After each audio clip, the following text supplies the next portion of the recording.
Acts chapter 23. Paul before the council. But on the next day, desiring to know the real reason why he was being accused by the Jews, he unbound him and commanded the chief priests and all the council to meet. And we brought Paul down and set him before them.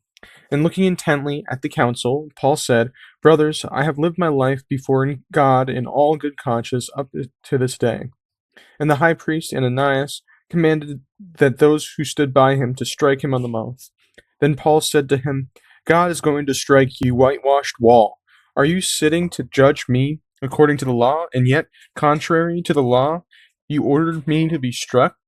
Those who stood by said, "Would you revile God's high priest?" And Paul said, "I did not know, brothers, he was the high priest, for it is written, 'You shall not speak evil of a ruler of your people.'" Now when Paul perceived that one part were Sadducees and the other Pharisees, he cried out in the councils, "Brothers, I am a Pharisee, a son of Pharisees. It is with respect to the hope and the resurrection of the dead that I am on trial." And when he had said this, a dissension arose between the Pharisees and the Sadducees, and the assembly was divided. For the Sadducees say that there is no resurrection, nor angel, nor spirit, but the Pharisees acknowledge them all. Then a great clamor arose, and some of the scribes of the Pharisees' party stood up and contended sharply. "We find nothing wrong in this man. What if a spirit or an angel spoke to him?" And when the dissension became violent, the tribune, afraid that Paul would be torn to pieces by them, commanded that soldiers go down and take him away from among them. Commanded the soldiers to go down and take him away from among them by force and bring him into the barracks. The following night the Lord stood by him and said, "Take courage, for as you have testified to the facts about me in Jerusalem, so you must also testify in Rome." So, the tribune sent Paul to the chief priests in the council to see why the people were angry at him, because he still never really learned. And Paul speaks, explaining his good conscious lifestyle, but the high priest Ananias orders him to be struck on the mouth. And Paul calls the high priest a whitewashed wall, which it's something that looks good on the outside, but inside is rotten.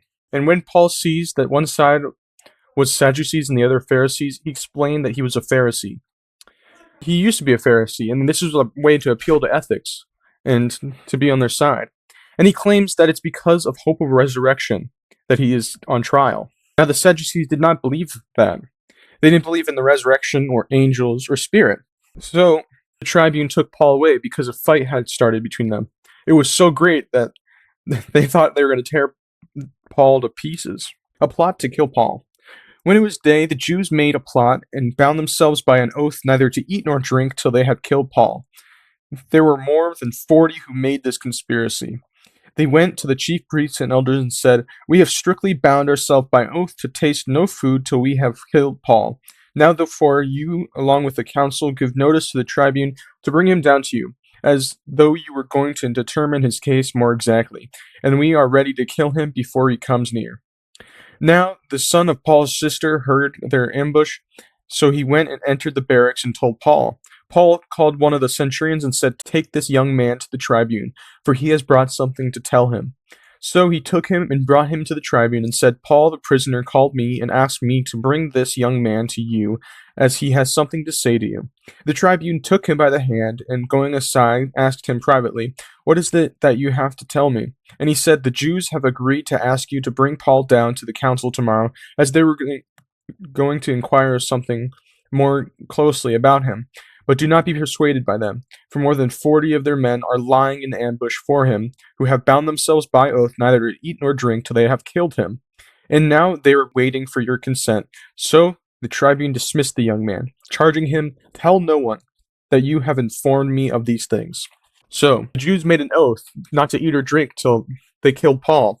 And the elders are forced by these Jews to get the tribune to get Paul for examination and bring him back. But really it was just to kill Paul. Now Paul's nephew heard of this plot, and he notified the tribune. And when the tribune heard of this, he told the nephew to not tell anybody of this news. Paul sent to Felix the governor.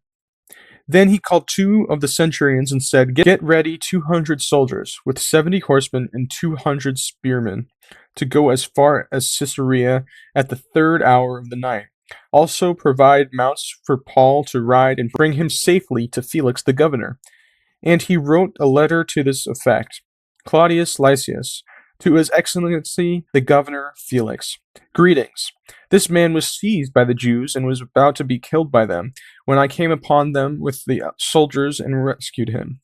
Having learned that he was a Roman citizen, and desiring to know the charge for which they were accusing him, I brought him down to their council.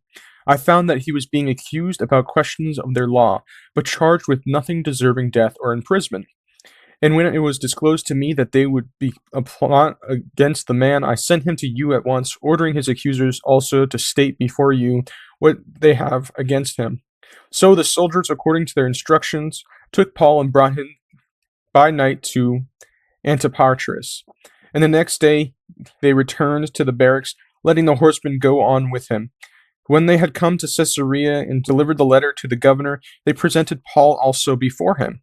On reading the letter, he asked what province he was from, and when he had learned that he was from Cilicia, he said, I will give you a hearing when your accusers arrive, and commanded him to be guarded in Herod's praetorium. So, the tribune sent 472 men to escort Paul to Felix, and the tribune told the Felix the circumstances and asked that he protect Paul for trial. And the soldiers took Paul to Caesarea and brought him before the governor. And upon realizing that Paul was from Cilicia, and that is actually where Felix, his administration's over, Felix decided that he was actually going to give him a trial.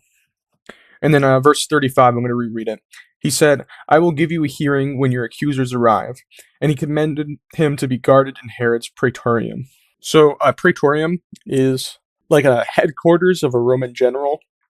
So Paul is being safely guarded at Herod's praetorium. That is the end of Acts chapter 23. Thank you all for watching. Like and subscribe, and goodbye.